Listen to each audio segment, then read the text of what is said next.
Alors, ce problème, il concerne pratiquement une partie des personnes qui font partie des gens qui font au moins 60% des travaux de l'université de Ziguinchor dans le cadre de l'enseignement.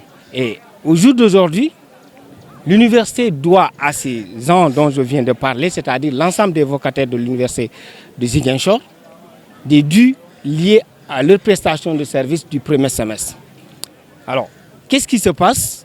Le problème aurait dû être réglé si le recteur n'avait pas forcé sa parole. Parce qu'on ne peut pas travailler pour une institution telle qu'une université et rester 6 mois pour percevoir notre argent. Le recteur, en sa personne, nous a dit qu'à la fin de ce mois-ci, quand il va virer le salaire des personnels enseignants et administratifs, notre dû sera viré. Et malheureusement, on a été surpris de constater que le recteur a signé le virement des salaires de l'ensemble des personnels, y compris les femmes de ménage. Vous comprenez, les femmes de ménage, les visites sont payées mensuellement. Par contre, nous, on est payés à la fin de chaque semestre. Et comment se fait-il que l'université veut rattraper, par exemple, une année déjà perdue d'avance et dire qu'ils n'ont pas d'argent?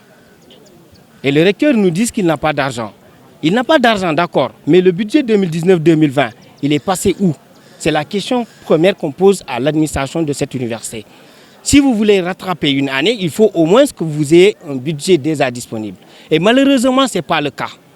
Alors comment se fait-il que le recteur veut rattraper une année alors qu'il n'a pas d'argent? C'est la première question.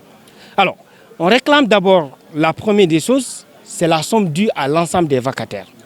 Alors, effectivement, les examens doivent démarrer aujourd'hui, devraient démarrer aujourd'hui. Mais nous, on ne fait pas de sitting.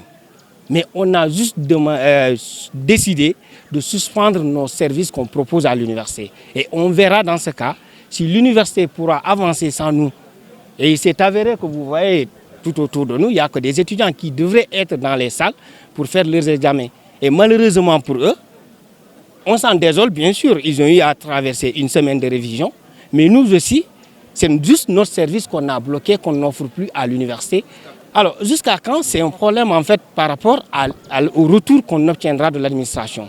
Si l'administration qui nous avait promis d'entrer dans nos fonds à la fin de ce mois l'avait réglé, on serait dans la salle en train d'aider nos jeunes frères afin qu'ils réussissent leur année scolaire. Mais malheureusement, si l'administration nous dit des choses qu'ils ne respectent pas, nous aussi, on va continuer notre combat jusqu'à nouvel ordre. C'était un problème qui nous liait directement à l'administration, au recteur bien sûr, à monsieur le recteur.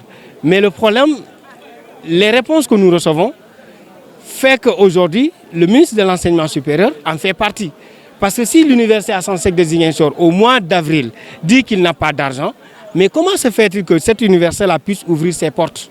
C'est la question que nous posons au recteur, au ministre de l'Enseignement supérieur.